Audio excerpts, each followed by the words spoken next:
Hello friends, स्वागत है आप सभी का मेरे यूट्यूब चैनल ZBP बुटीक में। तो आज हम आपको बताने जा रहे हैं अम्ब्रेला फ्रॉक या लॉन्ग गाउन की सिलाई। इसकी कटिंग की वीडियो मैं पिछली वीडियो में अपलोड कर चुकी हूँ। ये गाउन सिलने के बाद कुछ इस तरह से नज़र आ रही है। मैंने इसमें डिजाइनर आस्तीन और थोड़ा सा आगे से नेक में डिजाइन दिया है। ये लॉन्ग गाउन हमने 3 मीटर कपड़े से तैयार किया है। इसमें अच्छा फुल घेर है, आप देख सकते हैं। ये सिलने के बाद कितना प्यारा लग रहा है। इसमें हमने थोड़ा थोड़ा सा इसको बीच बीच में डिजाइन किया है। ये मैं सिलाई की वीडियो में आपको बीच बीच में बताऊंगी कि मैंने इसमें कहाँ कहाँ पर किस तरह से थोड़ा सा डिजाइन किया है। तो चलिए स्टार्ट करते हैं हम इसकी सिलाई। ये मैंने यहाँ पर चोली ली है। इसकी कटिंग की वीडियो मैं पूरी आपको पहले बता चुकी हूँ। ये चोली के आगे वाले पार्ट में हम आर्म होल की गोलाई दे देंगे। इसके बाद हम गले की नेक की डिज़ाइन कटिंग करेंगे। इसमें मैं नेक में थोड़ा सा नीचे गोल गला रखकर उसमें एक बूंद वाली गोलाई में हम इसमें एक डिज़ाइन देंगे। यहाँ पर ऊपर वाले गले में सिर्फ कपड़े का इस्तेमाल करूँगी, बुकरम या कैनवास का इस्तेमाल नहीं करूँगी। और जो हम डिज़ाइन देंगे छोटी सी एक, तो उसमें मैं बुकरम का इस्तेमाल करूँगी। तो मैं यहाँ पर ये 2.5 इंच पर ये गला जमा रही हूँ। और इसका गला हमें टोटल 6.5 लेना है। तो इसके लिए मैं 4.5 ही लूँगी, क्योंकि मैं 2 इंच में इसकी डिज़ाइन दूँगी नीचे की तरफ। तो मैं यहाँ पर ये 4.5 इंच का गला गोलाई में कट कर लूँगी। ये मैंने 2.5 पर चौड़ाई में जमाया है। ये हम इसकी नीचे से टोटल लंबाई 6.5 इंच पर निशान लगा देंगे गले की लंबाई में। और यहाँ से मैं ऊपर से सिर्फ 4.5 इंच पर ही इसकी गले की गोलाई दूँगी और 2 इंच नीचे छोड़ दूँगी। ये हमें डिज़ाइन के लिए छोड़ देना है। इससे नीचे हमें इसकी डिज़ाइन नहीं देनी है, वरना गला ज़्यादा बड़ा हो जाएगा। तो मैंने ये नीचे 2 इंच पर इसकी गोलाई में डिज़ाइन दे दी है। और ये 4.5 इंच पर मैं इसकी गले की कटिंग कर दूँगी। तो टोटल 6.5 इंच हो जाएगा। ये इस तरह से हम इसकी गले की गोलाई देते हुए अब इसको कट कर लेंगे। मैं इसको गोलाई में ही कट कर रही हूँ। इसी तरह से पीछे वाले गले में भी हम 2.5 इंच चौड़ाई पर निशान लगाकर 4.5 इंच का गला है तो 5 इंच पर हम इसकी लंबाई लेंगे, क्योंकि आधा इंच ऊपर ये कंधे में जाएगा। और इस पर भी हम जो भी हमें डिज़ाइन देनी है वो दे देंगे और उसकी भी कटिंग कर लेंगे। तो इसमें भी मैं गोलाई में ही पीछे की तरफ कट करूँगी। और सेम प्रोसेस से ये आगे और पीछे के गले हो जाएंगे। गले में हम कैसी भी डिज़ाइन दे सकते हैं। ये हमारे आगे और पीछे के दोनों के गले कट हो गए हैं, आप देख सकते हैं। इसकी गोलाई को गले को जमाने के लिए मैंने यहाँ पर 8 से 9 इंच चौड़ा कपड़ा लिया है नीचे की तरफ। और इसको मैंने सीधे से सीधे कपड़े को मिलाकर इस पर 1 फुट बराबर गोलाई में सिलाई चलाते हुए इसको जमा लेना है। और इसमें हम अंदर वाला पार्ट वापस से कट कर देंगे। अंदर वाले पार्ट को कट करने के बाद हम इसमें सिलाई से टच छोटे छोटे कुटके लगा लेंगे। कुटके हमें इसमें पास पास लगाना है, क्योंकि हमारा ये गला गोलाई में कटा हुआ है, इसलिए इसमें कुटके भी बिल्कुल पास पास लगाने होंगे। और हमें सिलाई को बिल्कुल भी कट नहीं करना है, सिलाई के टच में ही कुटके लगाने हैं। अब ये हम पीछे गले के लिए पट्टी गोलाई में 1 से 1.5 इंच चौड़ी कट कर लेंगे। इस पट्टी के मुँह को हमें फोल्ड कर लेना है। पूरे मुँह को इसमें थोड़े थोड़े सलाएंगे जब हम इसको फोल्ड करेंगे। अब ये जो जॉइंट वाला भाग है, जहाँ से हमने सिलाई की थी, दोनों को जोड़कर उस भाग को हम पट्टी की तरफ मुँह करते हुए उसे सिलाई से दबा देना है। ये हमारे गले की पट्टी बिल्कुल तैयार है। तो अब हम इसको अंदर की तरफ फोल्ड कर कर गले के किनारे पर सिलाई चलाएंगे। तो इस तरह हमें गले की पट्टी को अंदर दबाते हुए गले की किनारे पर सिलाई चला देनी है। इसके बाद हमें गले की सेकंड सिलाई चला देनी है। जो किनारे पर हमने सिलाई चलाई थी उससे हमें आधा इंच दूरी पर गोलाई में सिलाई चलानी है। ये हमारा आगे का गला जम गया है। ये मैंने पीछे वाले गले की पट्टी भी जमा ली है, लेकिन मैं इसमें गले के किनारे की सिलाई नहीं लगाऊंगी अभी। इससे पहले हमें पहले कंधियाँ जॉइंट करनी है, उसके बाद इसकी गले की किनारे की सिलाई हमें लगानी है। ये हमारा पीछे की तरफ का गला भी तैयार है। इसमें हमने सिलाई नहीं लगाई है अभी अंदर चिपका कर। अब इससे पहले हमें नीचे का दामन इसमें जॉइंट कर लेना है। तो दामन के लिए मैं यहाँ पर ये पकड़कर बीच में से एक कुटका लगा दूँगी सेंटर पर, नीचे चोली की सिलाई की तरफ। और यहाँ पर हम नीचे का जो हमारा दामन है उसमें भी हम ऐसे ही एक सेंटर बना लेंगे कुटका लगाकर। और इस कुटके को कुटके से मिलाते हुए हमें नीचे का जो दामन है उसमें हमें हल्की हल्की सल डालते हुए इसमें थोड़ी सी डिजाइन देनी है। अब मैंने यहाँ पर ये दोनों पार्ट को, चोली और दामन को मिला लिया है कुटके से कुटका, लेकिन ये हमारा पीछे वाला पार्ट है। तो हम इसमें किस तरह से मैं इसमें सल दूँगी ये मैं आपको दिखाती हूँ। ये मैंने जो सेंटर पर कुटका लगाया था वहाँ से सिलाई स्टार्ट कर दी है। अब मैं इसमें पीछे की तरफ सिलाई के जस्ट पास 2 से 3 सल दूंगी दोनों तरफ। ये मैं सल दामन वाले पार्ट में डाल रही हूँ, चोली वाले पार्ट में नहीं डाल रही हूँ, आप इसमें देख सकते हैं।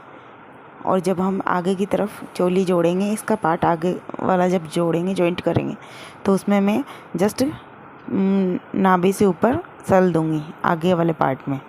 और ये मैंने पीछे की तरफ दोनों तरफ साइडों में सल दिया है नीचे दामन वाले पार्ट में। तो मैं ये अब आपको दिखाती हूँ कि मैंने इसमें किस तरह से दोनों तरफ पीछे की तरफ सल दिए हैं। ये आप देख सकते हैं मैंने कहाँ पर इसमें सल दिए हैं। इसके लिए हमें कटिंग के वक्त थोड़ा थोड़ा सा कपड़ा एक्स्ट्रा रखना होता है। अगर आपको ये अच्छे लगे तो आप इसमें एक्स्ट्रा रख सकते हैं, वरना आप इसे प्लेन भी बना सकते हैं।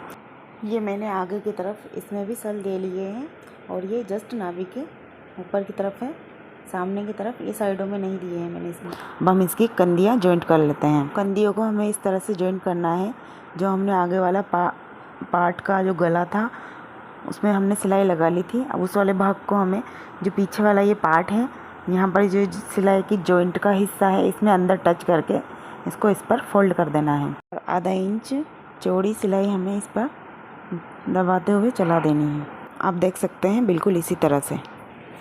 इसी पे वापस दूसरी तरफ से सिलाई चलाते हुए हमें इसे कंधी को पक्का कर देना है। एक बार आप इसे निकाल के देख सकते हैं कि ये सही जुड़ी है या नहीं, उसके बाद आप बाद में इसे पक्का करें।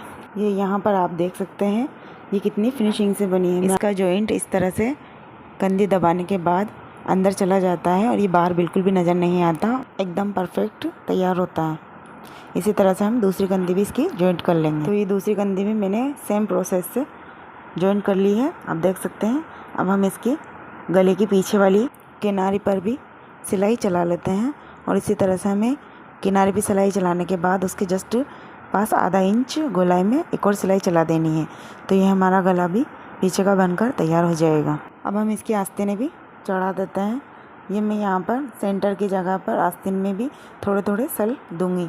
ये मैं सेंटर से ही इसकी सिलाई स्टार्ट कर रही हूँ। जो हमने आस्तीन में कुटका लगाया था सेंटर में, उससे कंधी के जो सेंटर है उसको मिलाकर हम यहाँ से सल देते हुए थोड़े थोड़े, और इसको हम एंड तक आधा इंच चौड़ाई में 2 बूट करीब सिलाई चला देंगे। ये इस तरह से हमारी आस्तीन लगकर तैयार हो गई। ये दूसरी आस्तीन भी हमें इसी तरह से बिल्कुल लगा लेनी है। तो दोनों आस्तीनों को हमें इसी तरह से सल देते हुए जॉइंट कर लेना है। और नीचे में इसमें एक रुमाल वाली डिजाइन जोड़ने वाली हूँ। ये मैंने रुमाल वाली आस्तीन के लिए एक तिकोना रुमाल जैसा टुकड़ा लिया है। ये हमें चौड़ाई में ज़्यादा लेना है ताकि अच्छे से सल भरा हो जाए। अब मैं इसके दोनों तरफ के किनारियों को 1 बूट बराबर फोल्ड कर लूँगी। बस हमें इस पर एक ही सिलाई चलानी है और एक तरफ से हमें इसे खुला ही रखना है, जिस साइड से हमें इसे चढ़ाना है। 2 तरफ से इस पर हम 1 बूट बराबर सिलाई लगा लेंगे। दूसरी वाली आस्तीन का पार्ट भी बिल्कुल इसी तरह से हम तैयार कर लेंगे। अब जो ये हमने रुमाल तैयार किया है, इसे हमें ये आस्तीन की मोरी है जहाँ पर हमने फिटिंग लगाई है, वहाँ जो सिलाई है पीछे की तरफ, उस पर इस रुमाल के एक सेंटर को, बीच वाले सेंटर को मिला देना है और यहाँ से हमें रुमाल वाला जो पार्ट है उसमें सल देते हुए इस पर चढ़ाते हुए आना है।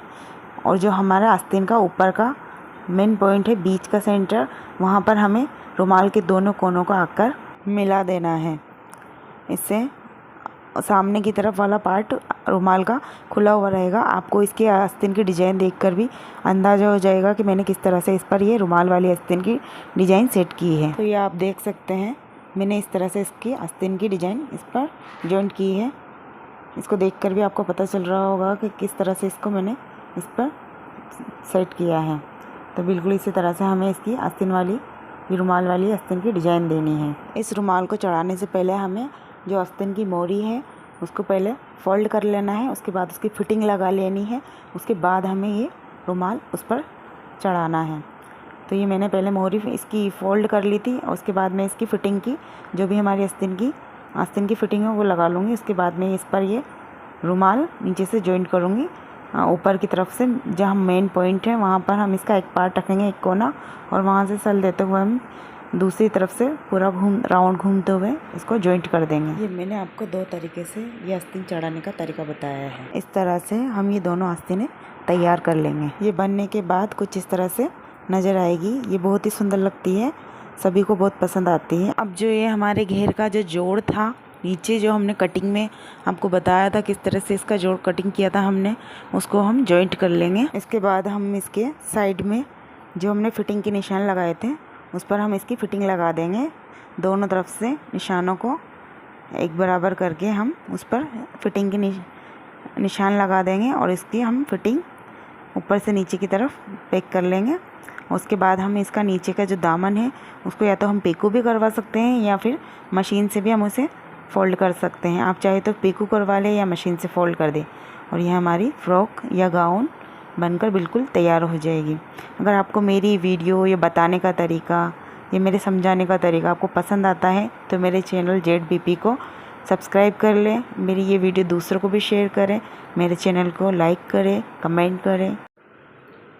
Thank you for watching my YouTube channel.